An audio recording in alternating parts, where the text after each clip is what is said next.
She leaned across my own dining table, set a full plate in front of my son, smiled at every guest sitting in my chairs, and then looked directly at me, the woman who bought every ingredient, cooked every dish, and owns every square inch of that house, and whispered, "You can wait." I looked back at her for exactly 3 seconds. Then I folded my napkin, placed it beside my empty setting, and said very quietly, "You're right. I can." What she didn't know was that I had been planning to transfer a significant sum of money to help them buy a house of their own. What she also didn't know was that in those 3 seconds, I'd changed my mind completely. Every dollar I had, earmarked for their future, stayed exactly where it belonged. In my account, under my name, working for my retirement, my peace, and no one else.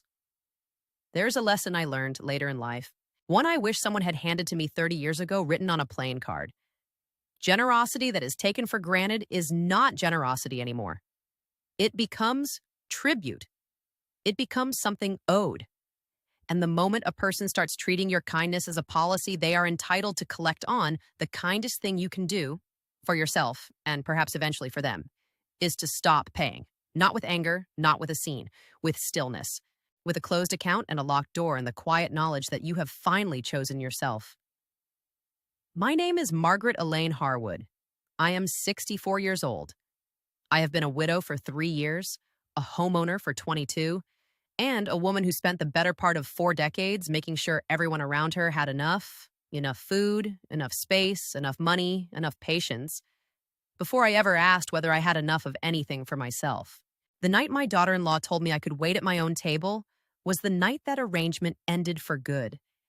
If any part of what I just described sounds familiar to you, if you have ever been made to feel like a guest in your own life by someone you loved and supported, I want you to stay with me until the very end of this story, because what happened next surprised even me.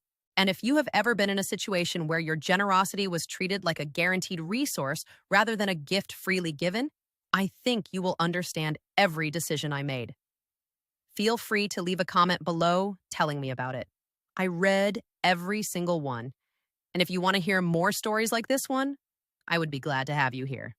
The life I have now is not the life I expected at 64, but I have made my peace with that. And some days I think it is actually better. I retired from a 31-year career in hospital administration 2 years ago. I have a house, a real house, not an apartment, not a rental. A 3-bedroom colonial with a covered back porch and a garden that takes up most of the south side of the yard, and I own it outright. My husband Bernard passed away 3 years ago from a cardiac event that gave us no warning and no time. The grief was enormous, and I will not minimize it. But Bernard was a practical man, and he loved me practically, which meant that when he died, he left me provided for. The mortgage was already paid, the accounts were organized.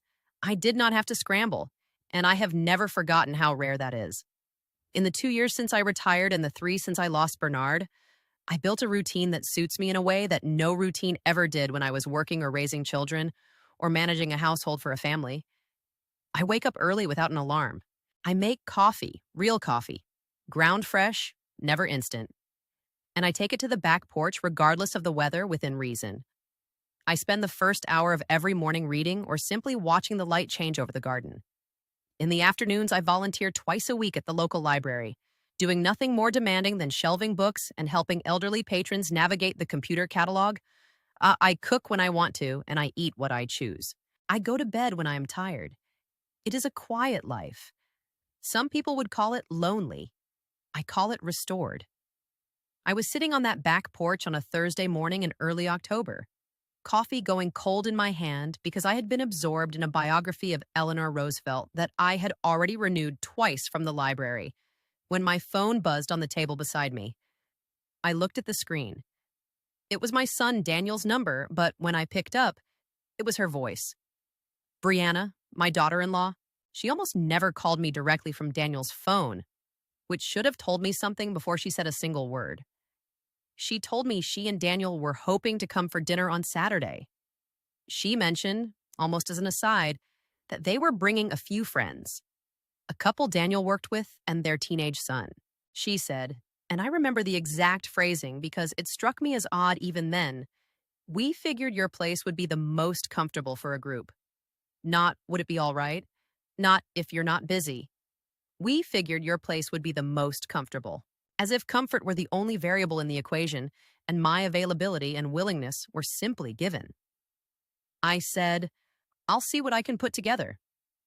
She said, perfect, and ended the call.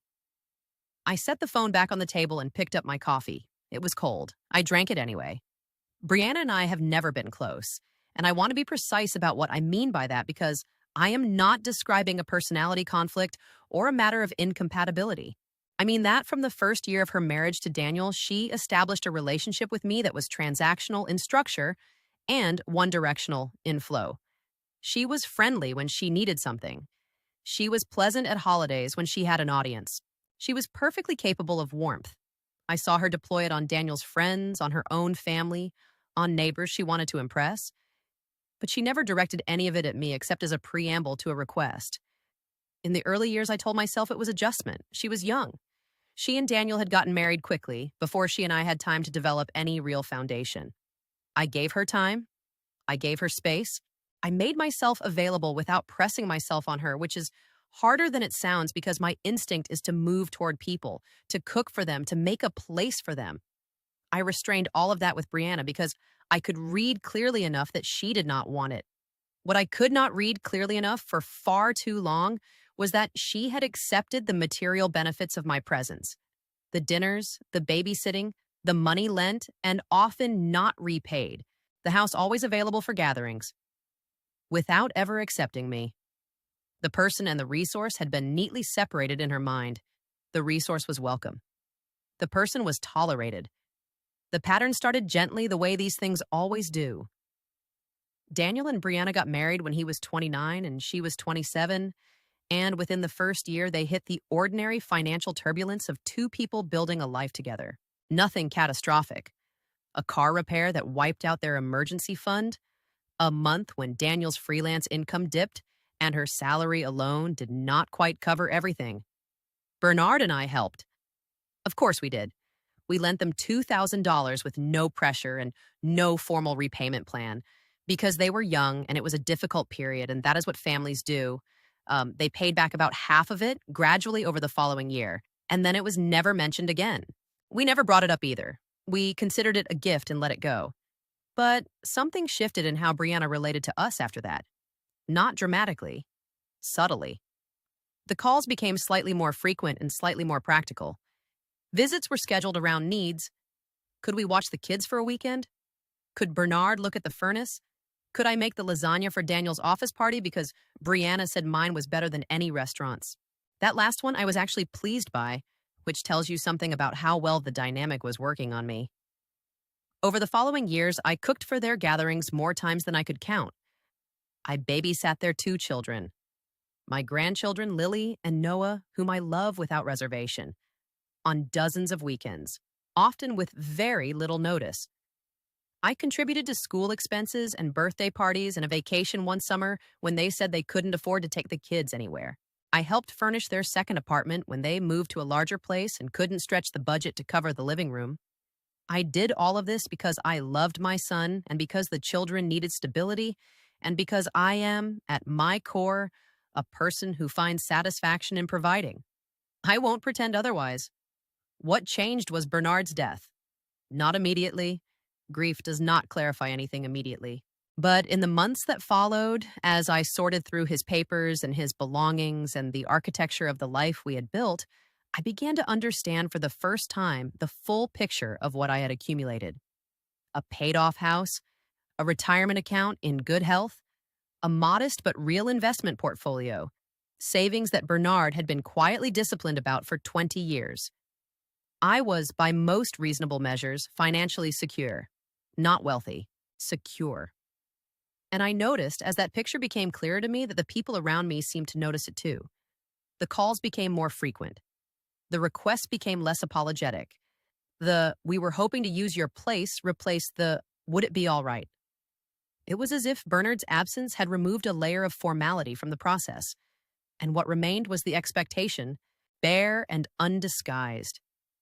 I'd been quietly setting aside money with the thought of helping Daniel and Brianna purchase a home. The rental market where they lived was brutal and getting worse, and their 2 children deserved stability. I had discussed it with no one.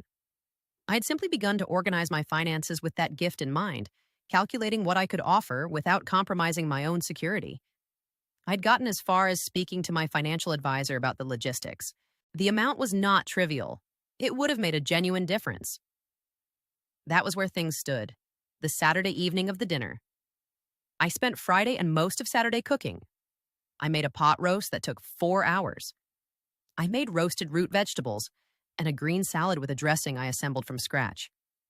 I baked a loaf of bread and made 2 pies, 1 apple, 1 pumpkin, because I didn't know which the guests preferred. I set the table with the good linens. I arranged the centerpiece. I opened a bottle of wine to breathe. I did all of this because it is what I do, because I am a woman who takes hospitality seriously, because these were people in my home and I wanted them to feel well cared for. Daniel and Brianna arrived first, about 20 minutes before the other couple, Marcus and Deanna, and their son Tyler. Daniel hugged me and said the house smelled incredible and went directly to the living room to check the football score on my television. Brianna walked through the kitchen, glanced at everything I had prepared, and said, "Oh, you made the bread too." Not "thank you." Not "this looks wonderful." Just the observation, as if she were noting an item on an inventory. The guests arrived, and they were perfectly pleasant people. Marcus and Deanna were warm and appreciative, and Tyler was a quiet 17-year-old who helped carry dishes without being asked, which I noticed and appreciated. We sat down. The food came out. Brianna appointed herself the server, which I found mildly surprising but did not question. She stood at the head of the table and began filling plates and passing them around. She served Marcus. She served Deanna. She served Tyler. She served Daniel. She moved around the table with complete efficiency. And then she looked at me, sitting at the foot of my own table, in my own home, having cooked everything in front of her. And she said it, quietly enough that only I could hear. "You can wait."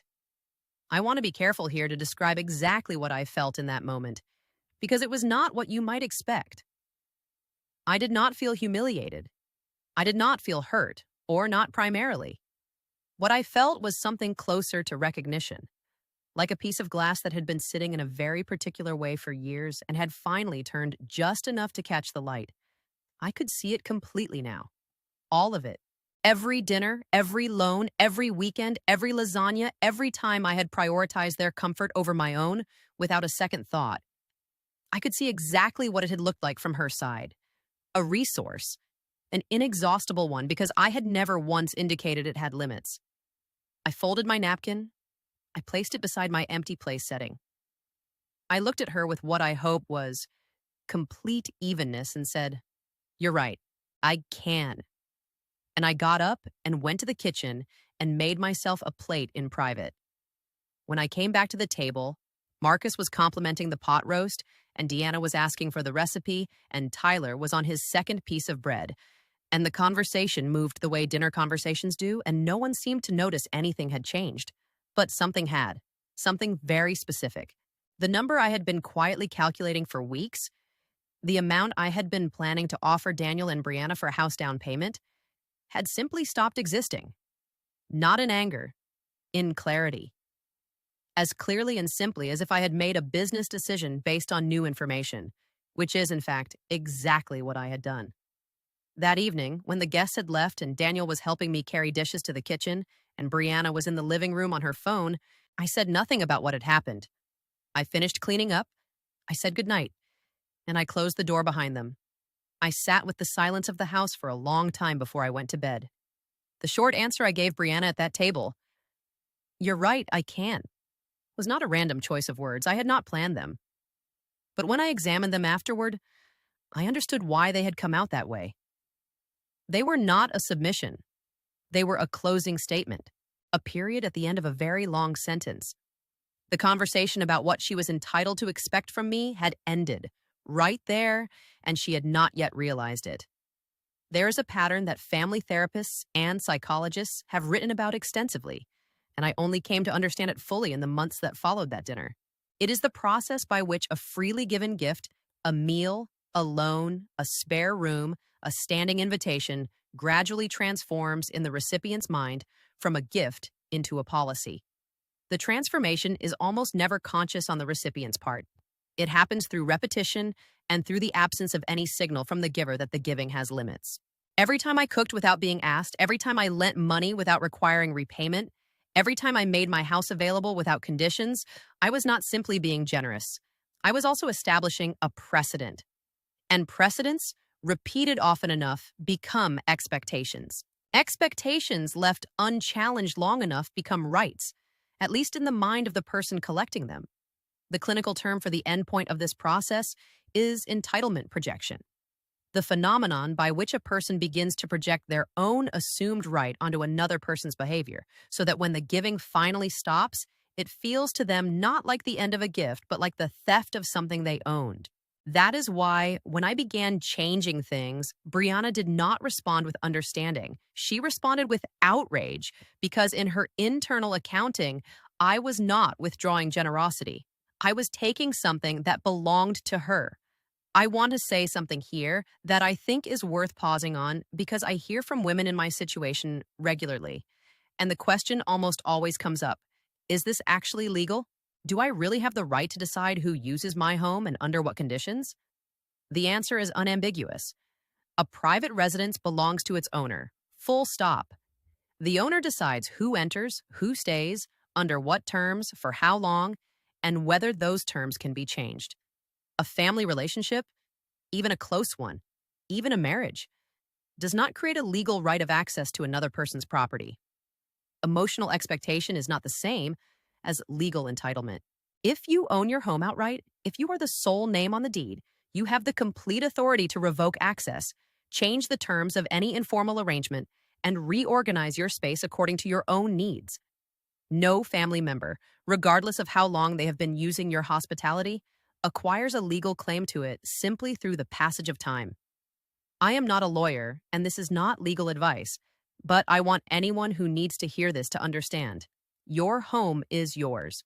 Your generosity is yours to give and yours to withdraw. You do not owe anyone continued access to something that belongs to you.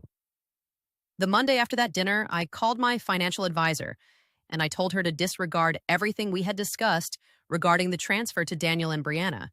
She asked no questions, which is one of the reasons I have worked with her for 11 years.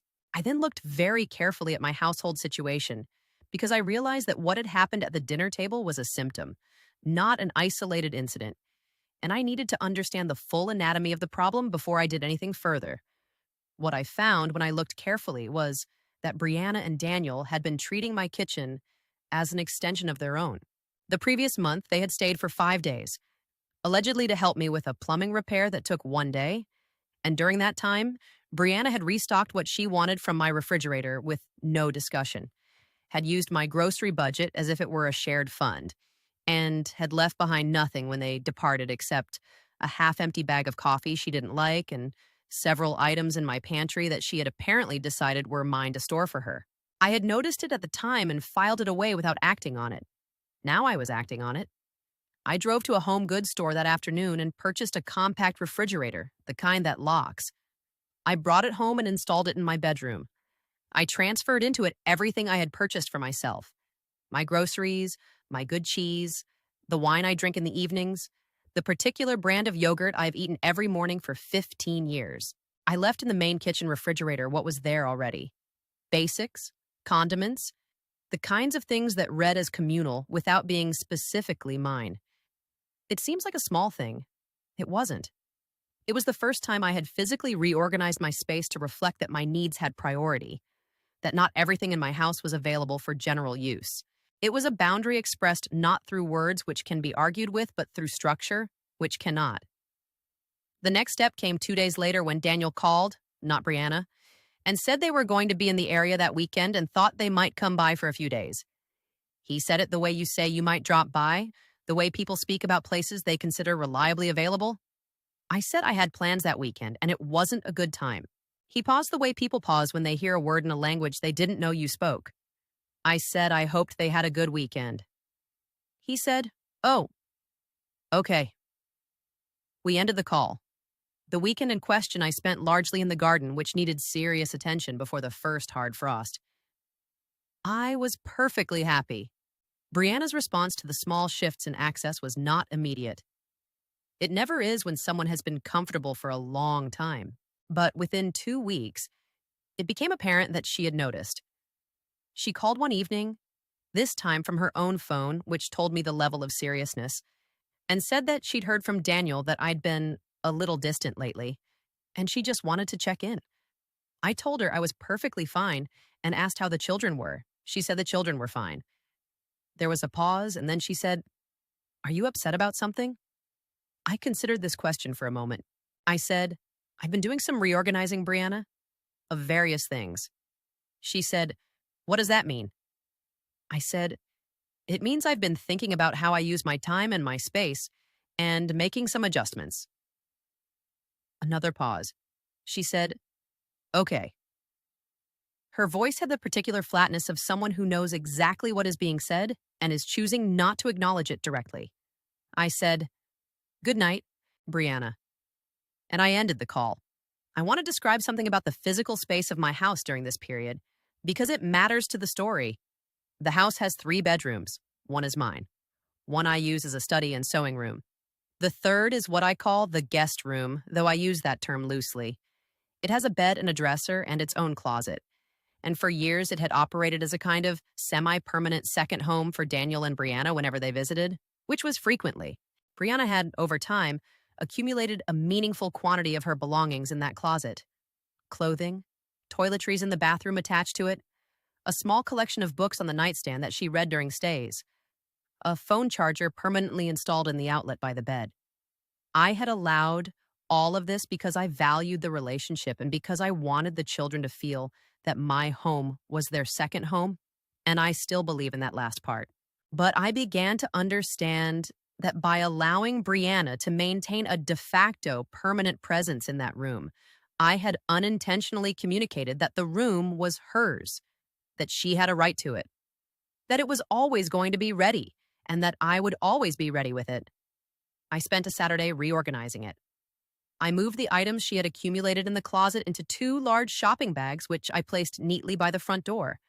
I relocated her toiletries to the same bags. I replaced the phone charger with one of my own older chargers that I no longer used. And then I converted the room, temporarily but genuinely, into a space for my sewing projects, spreading out the large quilting frame I had been storing in the garage for 2 years because I had never felt I had room for it inside. It was a beautiful frame. Bernard had given it to me for a birthday a long time ago. I had been waiting until I had the space to use it. I was working on the first pattern when Daniel arrived. He had not called ahead, which was also a habit I had been too accommodating about for too long. I heard the key in the front door. He had a key, which I had given him years ago for emergencies. And then his voice calling my name in the hallway. He found me in the reclaimed room, threading a needle, perfectly calm. He looked at the quilting frame. He looked at the shopping bags by the door, which he had clearly already seen. He said, "Mom, what is going on?" I said, "I'm using this room for my sewing now. I've been meaning to set it up for a while." He said, "Those are Brianna's things by the door." I said, "Yes, I thought she'd want to take them home." His face went through several expressions in quick succession. He landed on something that was trying to be reasonable. He said, "Mom, this feels like you're sending a message." I said, "I'm reorganizing my house, Daniel. This is my house." He said, "I know it's your house." He sat down on the edge of the bed, which was still there, just partly obscured by the quilting frame. He rubbed his face. He said, "Is this about the other night? The dinner?" I said, "The dinner was clarifying." He said, "Brianna didn't mean anything by it." I looked at him for a moment. He was 41 years old. He was a good person in many of the fundamental ways. Honest with his friends, responsible at work, genuinely loving with his children. But he had spent years in a household arrangement that required him to not look too closely at what Brianna was doing on one side and what I was absorbing on the other. Because looking closely would have required him to intervene, and intervening would have been uncomfortable. It is a very human thing to avoid discomfort by not seeing clearly. I had done the same thing for years. I understood it. I also no longer had patience for it. I said, "She told me to wait at my own table, Daniel." while she served everyone else. In my house, at a dinner I cooked entirely by myself. He was quiet. I said, I don't need you to manage this situation. I'm not asking you to take sides. I'm telling you that I am reorganizing how I use my time and my space, and some of that reorganization will affect you and Brianna. Not to punish anyone, because it is overdue. He said, what does that mean practically? I said, it means that when you visit, I'd like you to call ahead. It means that the guest room will sometimes be in use for other things, so it won't always be available. It means I'm going to be more thoughtful about how I use my resources going forward. I paused. All of my resources. He heard the last part. I could see him hear it. His eyes did something complicated and then went still. He said, were you going to help us with the house? I said, I had been thinking about it. He said, and now? I said, now I am thinking about other things. The silence between us was not hostile. It was honest, which is sometimes more difficult. He picked up the shopping bags. He said, I'll take these to Brianna. He paused at the door and said, I love you, Mom. I said, I know. I love you too. He left. I threaded another needle and went back to the quilt. The financial picture came into sharper focus about 3 weeks after the dinner. When I was going through my accounts with the careful attention I had not been paying them during the fog of early grief. I had given Brianna access to a household card, a secondary card on one of my accounts. 2 years earlier, specifically for use in situations where she was shopping for items related to the house or the grandchildren when she was visiting. I had set it up during a period when she and Daniel had been coming frequently to help me with things after Bernard died, and it had seemed like a practical solution at the time. What I found when I examined the statement was that the card had not been used only for those purposes. There were charges at clothing retailers, there was a spa visit, there was a recurring subscription to a streaming service I had never heard of and certainly never consented to. There were grocery charges that far exceeded anything related to her visits. I could tell by the dates, which corresponded to weeks when no one had been at my house at all. The total across the 3 months I examined was not catastrophic, but it was significant, and it was clear, and it was unauthorized. I felt the particular cold anger that comes not from surprise, but from confirmation. Some part of me had known something was not right. I had not looked, because looking required me to act, and acting required me to confront what the looking revealed. I had been a very willing participant in my own exploitation for a very long time. That was a thing I had to sit with and be honest about. I called my bank that same afternoon. I requested the card be canceled immediately. I was told it would take 2 to 3 business days, so I had the account flagged for any new charges in the interim. I then changed the online login credentials for the account and removed the automatic notification Brianna had been receiving, which I had set up and completely forgotten about. The whole process took about 40 minutes on the phone and another 20 on the computer. It was procedurally simple. It was one of the more significant things I had done in years. The next call Brianna made, which came about 4 days later when presumably the card declined somewhere, was to Daniel. He called me that evening. He said she was confused about the card. I said I had canceled it. He said, why? I said, because it was being used for purposes I hadn't agreed to. He was quiet for a moment. He said, she shops for the kids sometimes for you. I said, Daniel, I've looked at the statements. I know what it was used for. I'm not going to discuss the specifics right now, but I want you to understand that I made this decision clearly and I'm not reconsidering it. He did not argue. He knew better, I think. And perhaps, on some level, he had already known there was a problem, which is why it wasn't surprising enough to fight about. 2 days after that conversation, I took back my car. That requires some explanation. Daniel had been borrowing my second vehicle, a 7-year-old sedan that I kept primarily for errands and inclement weather when I didn't want to take my main car out, on a semi-permanent basis for about 8 months. The arrangement had begun as a temporary one while his own car was in the shop for a significant repair. The repair took 3 weeks. At the end of 3 weeks, he said they were having trouble affording the repair bill right now, and would it be all right if he kept the sedan a bit longer? I said yes. The bit longer became 2 months. 2 months became 8. The sedan sat in their driveway, and I did not ask for it back because I did not need it urgently, and it seemed petty to press the point. It was no longer petty to press the point. I called Daniel and I said I needed the car back by the weekend. He said, "Already?" I said, "I've been very patient about it, Daniel. I'd like it back by Saturday, please." He said, "Brianna uses it for the school run." I said, "Then she'll need to make other arrangements for the school run." He was quiet for a moment. I said, "Saturday, Daniel." He said, "Okay." He dropped it off Saturday morning without coming inside. The tank was nearly empty. I filled it, parked it in my garage, and felt the garage feel more like mine than it had in a long time. 2 weeks after I canceled the card and recovered the car, my phone rang on a Tuesday morning, and the name on the screen was one I had not seen in some time. Patricia, Daniel's aunt, Bernard's older sister. Patricia is 71 and has lived alone since her husband Richard passed away 6 years ago, and she and I have always maintained a cordial but not particularly intimate relationship. We speak at Christmas, we exchange cards, we attended the same family functions for decades without ever becoming close. Her calling me on an ordinary Tuesday was unusual enough that I answered with a small amount of caution already organized behind my voice. She opened with condolences about Bernard, which would have been touching if it hadn't been 3 years after his death and preceded by almost no contact in the interim. She asked how I was managing. She said she thought about me often. She said family was so important, especially as we got older, and didn't I agree? I agreed politely. She said she had been talking to Daniel recently, which I noted. Then she pivoted with the smoothness of someone who has rehearsed the turn many times. She said she was in a difficult spot financially.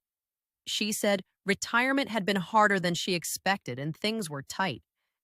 She said she didn't want to ask, but she'd been thinking about what Bernard would have wanted for the family, and she wondered if I might be in a position to help her out with a loan. She named a figure. It was not a small one.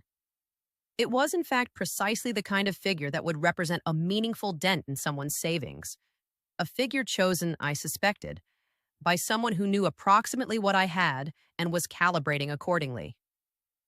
I let the silence sit for a moment after she finished.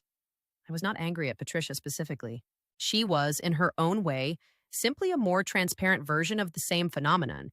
A person who had heard through Daniel, presumably, that the widow with the paid-off house and the organized finances was renegotiating her terms and who had decided to present her claim before the window closed.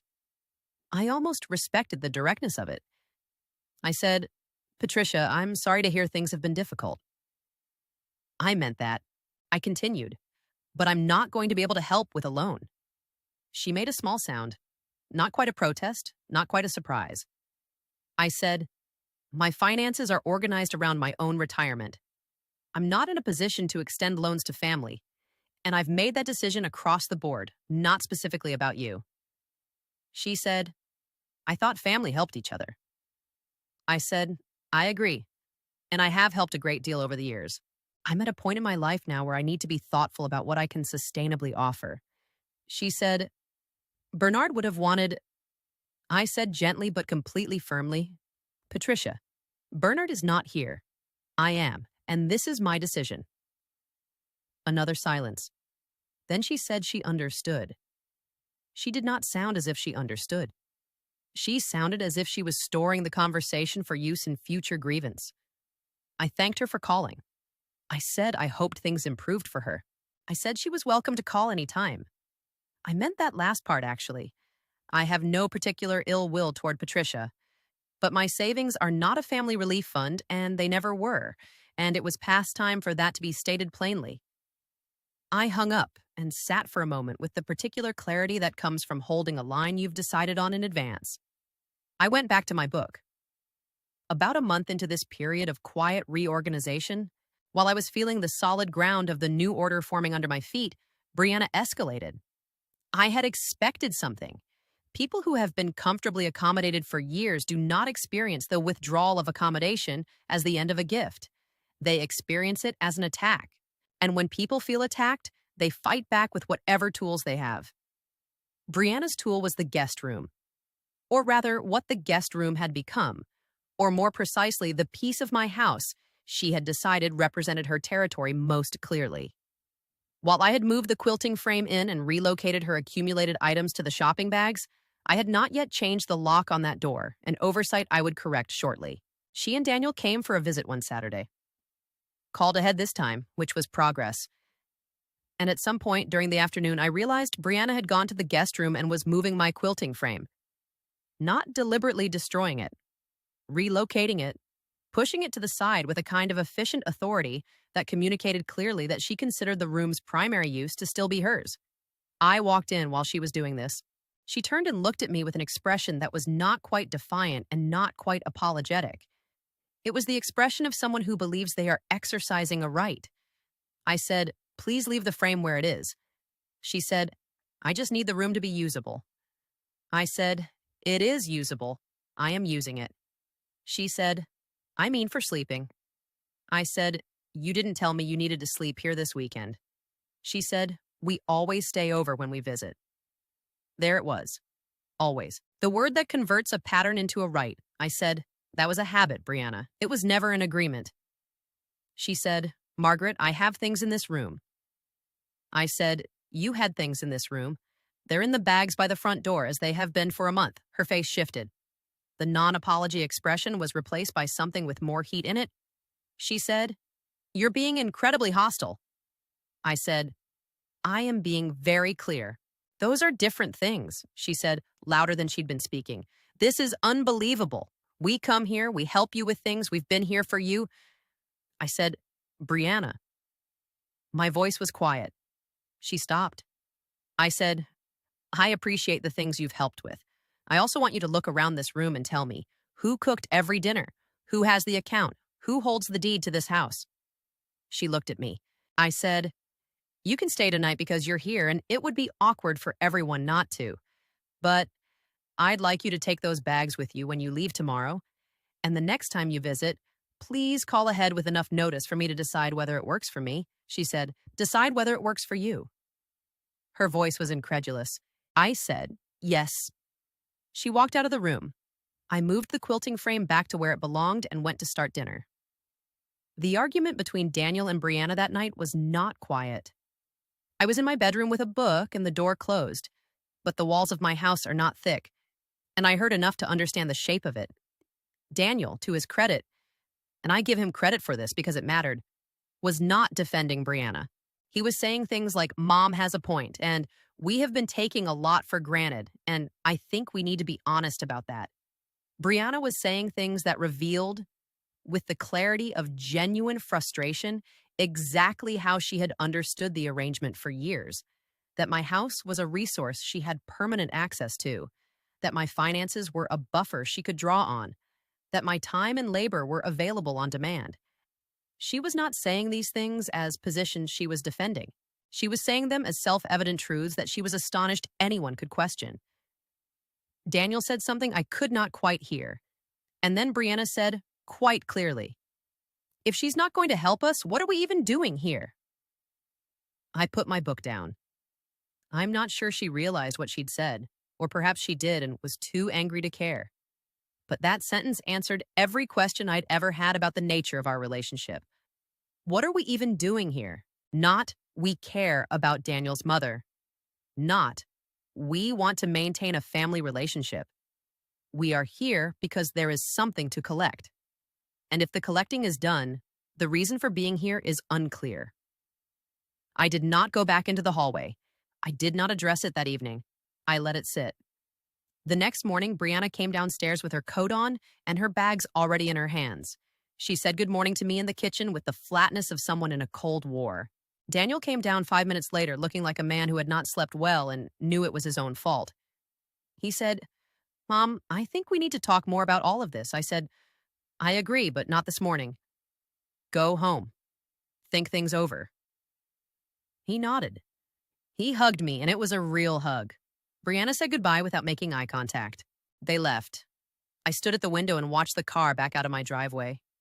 The house was very, very quiet. I made tea, not coffee, tea, which is what I make when I need to feel settled rather than alert. And I took it to the back porch. The garden was past its October colors now and moving into the gray-brown patience of late autumn, the bare branches and the compressed earth, and the particular stillness that comes before the cold really sets in. I sat with the tea and I did not feel triumphant. I want to be precise about this because the stories we tell about these situations sometimes make the person who holds the line sound as if they are winning something, and I don't think that is quite right. What I felt was not victory, it was completion. Like a door that had been sitting ajar for years had finally been properly closed. I thought about Bernard. He would have handled this differently. More directly, probably sooner, with less patience and more visible irritation. He was never someone who allowed things to accumulate the way I do, but he also trusted me to manage the family relationships in my own way. And I think he would have looked at the last several weeks and said, "It's about time." That made me smile a little. I drank my tea and watched the garden and let the quiet fill the house behind me. About 10 days after that morning, Daniel called in the evening. He asked if he could come and talk, just him, without Brianna. I said yes.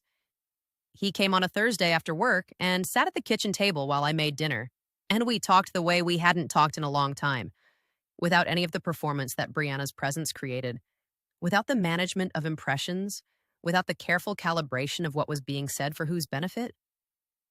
He apologized. Not performatively, not as a preamble to asking me to restore something. He apologized the way people apologize when they've had time to actually think about what they did, which is slowly, with long pauses, with the honest acknowledgement of specific things. He said he had not been paying attention. He said it was easier not to see it when seeing it would have required him to do something. He said he was sorry for the card situation in particular, that he had not wanted to look at the statements when he should have, and he was ashamed of that. He said he was sorry about the dinner. He said he had not known what to say at the time, but that silence was its own kind of choice, and he understood that now. I listened to all of it. When he was done, I said, "I forgive you. I mean that." He looked relieved enough that I felt something unlock in my chest. I said, "But I need you to understand that forgiving you doesn't mean we go back to the way things were. Some things have changed because they needed to change, and they're staying changed." He nodded. He said he understood. I said, "The house is my house. My money is my money. Any help I offer in the future will be something I decide freely, not something that happens because I didn't say no clearly enough." He said, "That's fair." I said, "The children are always welcome here. You are always welcome here. But visits need to be arranged, and the guest room is now my sewing room, and the household card is gone for good." He said, "Okay." Just that. Okay. I put a plate in front of him, and we ate dinner together. And the conversation moved to other things. His work, the children's school, a book he had read that he thought I might like. It was the most comfortable meal we had shared in longer than I could precisely remember. When he left, he hugged me at the door and said, "I'm going to do better." I said, "I believe you." He walked down the front steps. At the bottom, he turned around and said, "Mom, the money you were thinking about for the house. We'll figure it out ourselves." I looked at him. I said, "Good. You should. But if a time comes when I decide to help, it will be because I want to, not because it's expected." He smiled. It was a real smile. He said goodnight. I locked the door and stood in the front hall for a moment. Then I went to the sewing room and worked on the quilt for another hour before bed. 3 weeks after that conversation, Brianna called. I had been expecting it eventually. She was not ready when Daniel was ready, and that is her own process to go through. She called on a Sunday afternoon and started with several minutes of careful preamble. How much she appreciated everything I'd done over the years, how she knew things had been tense, how she hoped we could move forward. I let her find her way through it without helping or interrupting. When she reached the actual center of what she had called to say, it was this. She wanted us to go back to the way things were. Not in those exact words, but the structure of what she proposed, visits as before, the children coming as before, staying over as before, assumed the restoration of the original arrangement.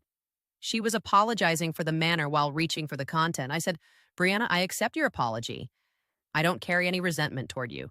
What happened is in the past, and I don't intend to spend time revisiting it." She said, "So we can move forward." I said, "Oh, yes, forward, not backward." Another pause. She said, "What's the difference?" I said, "The difference is that the arrangements have changed. I've explained the changes to Daniel and he's understood them. I'd like you to have the same understanding." I laid them out clearly, the same ones I'd told Daniel. Call ahead. The sewing room is mine. No access to my accounts or vehicles. Visits by arrangement, not assumption. She was quiet for a moment. Then she said, "And the financial help?" I said, "That's not a conversation we're going to have." She said, "You were going to help us." I said, "I was considering it. I'm not considering it anymore." She said, "Because of one dinner." I said, "Because of a great many things, Brianna, most of which have nothing to do with a single evening. But I don't think we need to go through the full list." She said, "That's not fair." I said, "What I'm offering you is a relationship on honest, clear terms. That is actually quite fair. It's just different from what you were used to." She was quiet again for longer this time. Then she said, "I need more than 2 weeks to figure things out if you're not going to help." I said, "With what specifically?"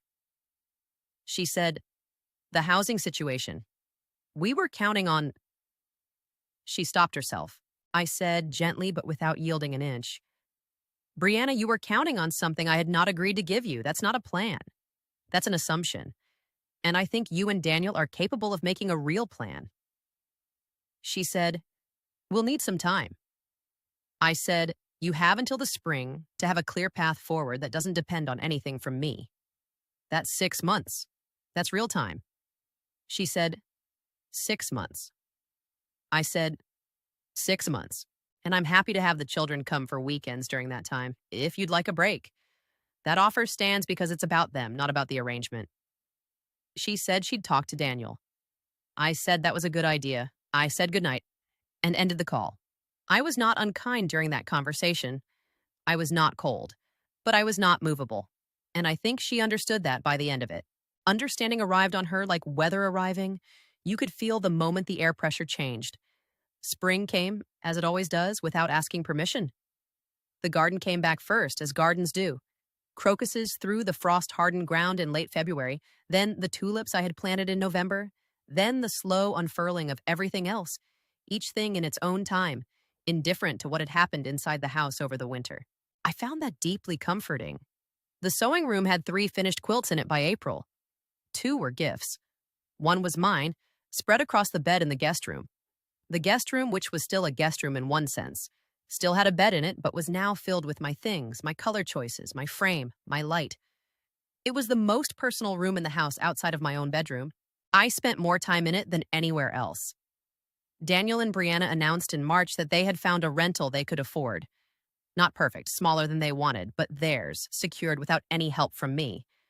Daniel told me himself, calling on a Tuesday evening, and his voice had the particular quality of a person reporting something they're genuinely proud of having managed.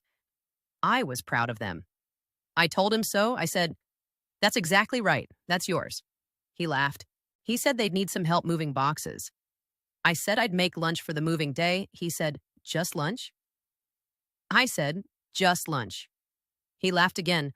Lily and Noah have been coming on alternate weekends since February. They arrive on Saturday morning, and they stay until Sunday afternoon, and the house is loud with them, in a way it only is with children. A particular kind of loud that is somehow restful rather than exhausting. Lily, who is 10, has decided she wants to learn quilting and sits with me in the sewing room on Saturday afternoons and does a reasonably credible running stitch for someone her age.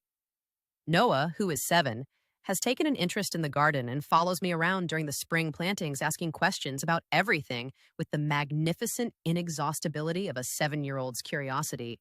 They are my grandchildren, and I love them with a completeness I could not have predicted when I was younger. And having them here on my terms, invited, arranged, genuine, is worth everything.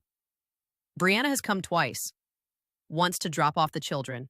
Once to pick them up. We are civil. Genuinely civil, not the performed civility of the years before because the performance has been dropped. We know where we stand. There is something cleaner about that, even if it is not warm. Perhaps warmth will come later. Perhaps it will not. I have stopped trying to predict it or engineer it. What I know is this: my house is entirely mine. My table is mine. My refrigerator, my accounts, my car, my garden, my sewing room, my mornings, my quiet, all mine. I did not reclaim these things through confrontation or ultimatum or anger. I reclaimed them through a series of quiet, firm, completely undramatic decisions, made one at a time from a place of clarity rather than emotion. I gave nothing up that I did not choose to give after that October evening, and every choice I made after it was made freely. The lesson I thought I had already learned, that kindness freely given should never become tribute extracted, turned out to be something I needed to live through rather than simply know. There is a difference between understanding a thing in theory and understanding it in your body, in your house, in the accounts you manage, and the spaces you inhabit. I had known for a long time that I deserved to be treated with respect in my own home. But knowing and requiring are different operations, and I had been much more practiced at the first than the second. I am 64 years old, and I live in a house that is entirely mine, and I wake up every morning without a sense of obligation that I did not choose. That is not a small thing. That is, in fact, the whole thing. What I want to say to anyone who recognizes something in this story, and I think some of you will, is that the moment of clarity is not the end of anything. It is the beginning of a decision. The dinner, the whispered instruction to wait, the folded napkin, those were the moment of clarity. Everything after that was a choice, made repeatedly across weeks and months to prioritize my own stability, my own needs, my own resources, in the face of people who had grown used to the idea that those things were available for their use. You are allowed to reorganize your life. You are allowed to revoke what was never promised. You are allowed to decide that the generosity you gave freely for decades does not obligate you to continue giving it forever, especially when it has stopped being received as generosity, especially when the person on the other side of it has decided it is something they own. Your home is not a hotel that exists for other people's comfort. Your savings are not a family account that others get to draw on by emotional proximity. Your kitchen is not a communal pantry. Your patience is not a renewable resource with no upper limit. And your table, especially your own table in your own house where you cooked every dish and set every plate, is a place where you get to eat first, not last, not after you wait. I have been a widow, and I have been a mother, and I have been a caretaker and a provider, and a person who found deep meaning in all of those roles. But I have also been, since October of this past year, very specifically and very deliberately, myself, a woman of 64 with a paid-off house and a garden and a sewing room and a locked refrigerator and a clear account and a quiet table and the extraordinary luxury of eating my own food at my own pace in my own time. If this story stayed with you in any way, if any part of it felt familiar, the pattern of giving until you don't recognize yourself in the giving anymore, the moment of finally seeing it clearly, the long process of taking yourself back, and I would genuinely love to hear about it in the comments. Tell me where you are in your own story, whether you found your way through or whether you're still in the middle of it, whether you've sat at your own table and waited or whether you've finally stopped waiting. These conversations matter to me in ways that go well beyond what I can express adequately in a single script. I read every comment, everyone. And if you want to be here for the next story, because there are always more, I would be very glad to have you. Subscribe if you haven't. And if something here moved you, leave a like, not for numbers, because it tells me that what I said found someone who needed to hear it. And that has always been, for me, the only point worth making.